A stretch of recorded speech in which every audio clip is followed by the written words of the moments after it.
আসসালামু আলাইকুম, কেমন আছেন আপনারা? আলহামদুলিল্লাহ। শুক্রবারে হঠাৎ করে শুক্রবারে গ্যাস চলে গেছিল। আমি মেয়েকে মেয়েকে বেচ করিয়ে নিয়ে আসলাম।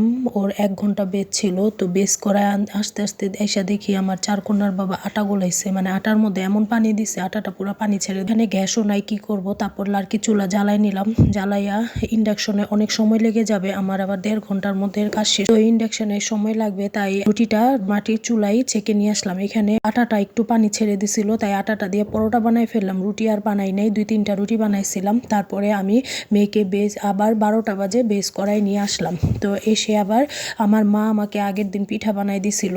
তো এই পিঠাটা আমি মিঠাই আছে যেহেতু চিন্তা করলাম পিঠাটা ভিজাই ফেলি, কারণ সাদা পিঠা আমার মেয়েরা খুব একটা খেতে চায় না, চিতের পিঠাটা। তাই এই পিঠাটা আমি এই মিঠার মধ্যে জাল দিয়ে নিলাম। তো নারকেল কোরানো ছিল, মিঠাই ছিল, দিয়ে পিঠাটাকে বসাই দিলাম। দিয়ে আমি এখানে ঘরের যত থালা বাসন ছিল সকাল থেকে, তো এই থালা বাসনগুলি রান্নার পরের থালা বাসন সব ধুয়ে নিলাম। তো এগুলি সব ধুয়ে পরিষ্কার করে তারপরে কাজ শুরু করব। তো রান্না বান্না হালকা পাতলা করব, রান্না বান্না খুব একটা ভারী কিছু করব না। এদিকে পিঠাটা জাল দিলাম, আর সাথে একটু পায়েসও বানাইছিলাম, কিন্তু পায়েসের ভিডিওটা আমি হয়তোবা করতে পারি নাই।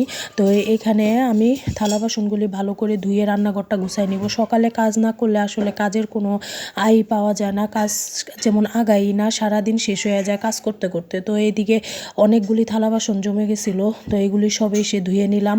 এখন ঘরটোর মাঝখানে ঘরটোরও গুছাই আসছি, গুছাইয়া এখন আমি রান্নায় চলে যাব। তো এখানে আমি ডাল ভুনা করব আজকে। শুধু ডালটারে মশলা দিয়া মাখাইয়া পেঁয়াজ, কাঁচামরিচ, হলুদ, মরিচ, আদা, রসুন সব কিছু একসাথে দিয়ে হাতে মাখাবো, টমেটো দিয়ে মাখাইয়া ডালটা বসাই দিব।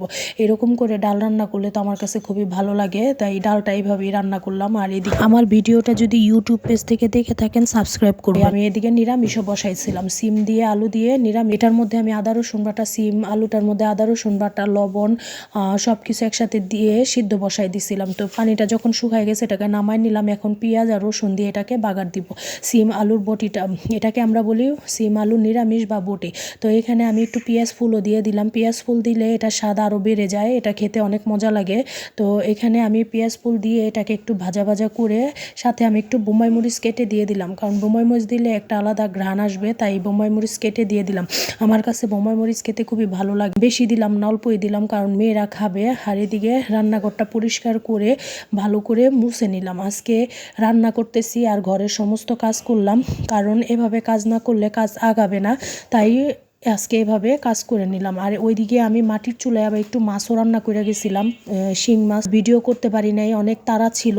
তাই এখানে এই তো পিঠাটার দুধ দিয়ে দিলাম। ভাত খাওয়ার পরে বিকেলে তো আমার 4 কন্যার বাবা পিঠা খাচ্ছে গরম গরম। উনি তো গরম গরম পিঠা খেতে পারে না, বাসায় থাকে না, তাই আজকে শুক্রবারে চিন্তা করলাম ভিজাই দিই, খাওয়া হয়ে যাবে। আর ভিডিওটা যদি ভালো লাগে অবশ্যই লাইক কমেন্ট শেয়ার করবেন, আর আমার পেজে একটা ফলো দিয়ে রাখবেন। আর আমার ইউটিউব পেজে থেকে দেখলে অবশ্যই সাবস্ক্রাইব করে দিন। সবাই ভালো থাকবেন, পাশে থাকবেন, আর আমার পেজটাকে লাইক কমেন্ট শেয়ার করবেন। আল্লাহ হাফেজ।